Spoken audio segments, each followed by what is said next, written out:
आज हम एक ऐसे महान उद्योगपति और मानवता के सेवक के बारे में बात करेंगे जिनका नाम सुनते ही हमारे मन में सम्मान और श्रद्धा का भाव पैदा होता है। हम बात कर रहे हैं रतन टाटा की, जिनका निधन हाल ही में हुआ है। उनके योगदान और उनके जीवन की कहानी न केवल भारत बल्कि पूरे दुनिया के लिए प्रेरणा का स्रोत रही है। तो आइए जानते हैं रतन टाटा के बारे में विस्तार से। नमस्कार, मेरा नाम प्रीति मिश्रा है। रतन टाटा का जन्म 28 दिसंबर 1937 को सूरत, गुजरात में हुआ था। वे टाटा परिवार के एक महत्वपूर्ण सदस्य थे और उनके दादा जमशेदजी टाटा ने टाटा ग्रुप की स्थापना की थी। रतन टाटा का परिवार लंबे समय से भारत के औद्योगिक विकास में एक महत्वपूर्ण भूमिका निभा रहा था। उन्होंने अपनी प्रारंभिक शिक्षा सूरत और उच्च शिक्षा कैलिफोर्निया विश्वविद्यालय बर्कले से की। रतन टाटा ने 1961 में टाटा समूह में अपने करियर की शुरुआत की। उन्होंने विभिन्न विभागों में काम किया और धीरे धीरे कंपनी के विभिन्न क्षेत्रों का अनुभव प्राप्त किया।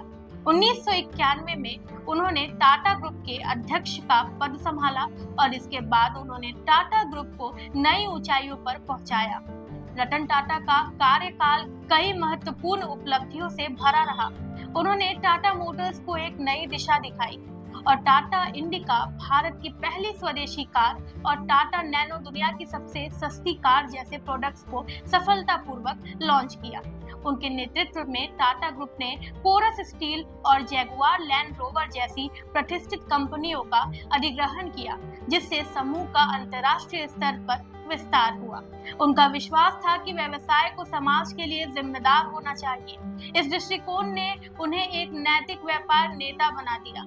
उन्होंने हमेशा सामाजिक मुद्दों पर ध्यान केंद्रित किया और टाटा ग्रुप को एक ऐसी ब्रांड में बदल दिया जिसे लोग भरोसेमंद मानते थे। रतन टाटा का योगदान केवल व्यवसाय तक सीमित नहीं था, बल्कि उन्होंने समाज सेवा में भी महत्वपूर्ण भूमिका निभाई। उन्होंने टाटा ट्रस्ट के माध्यम से शिक्षा, स्वास्थ्य और ग्रामीण विकास के क्षेत्रों में कई पहल की। टाटा मेमोरियल अस्पताल, Tata institute of social science और टाटा टेक्नोलॉजीज जैसे संस्थाएं उनके मानवता के प्रति समर्पण का प्रमाण है। उनकी परोपकारी सोच ने लाखों लोगों के जीवन में सुधार किया।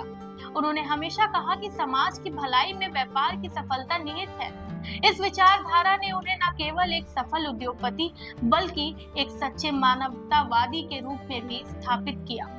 9 अक्टूबर 2024 को रतन टाटा का निधन हो गया। उनके स्वास्थ्य की स्थिति कुछ दिनों से बिगड़ रही थी और उन्हें मुंबई के ब्रिच कैंडी अस्पताल में भर्ती कराया गया था। उनके निधन की खबर ने पूरे देश को झकझोर के रख दिया।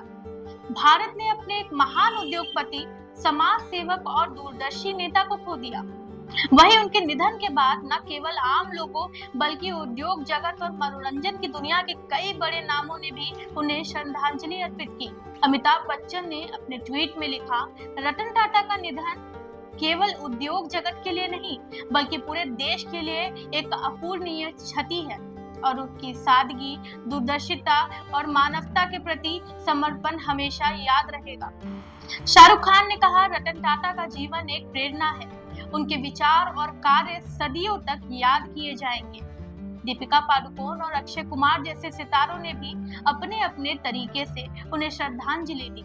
उन्होंने उनके योगदान को याद करते हुए अपने शोक संदेश को साझा किया।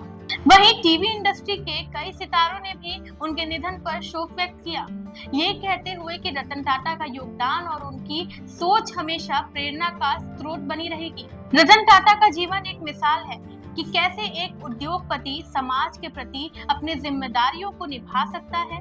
उनका योगदान केवल व्यावसायिक क्षेत्र में नहीं बल्कि समाज में भी महत्वपूर्ण रहा है।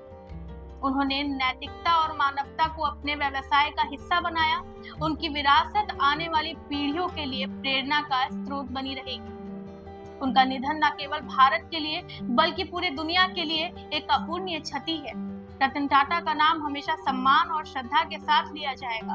वे न केवल एक सफल उद्योगपति थे, बल्कि एक महान इंसान भी थे, जिन्होंने अपने जीवन में समाज के प्रति अपनी जिम्मेदारियों को निभाया।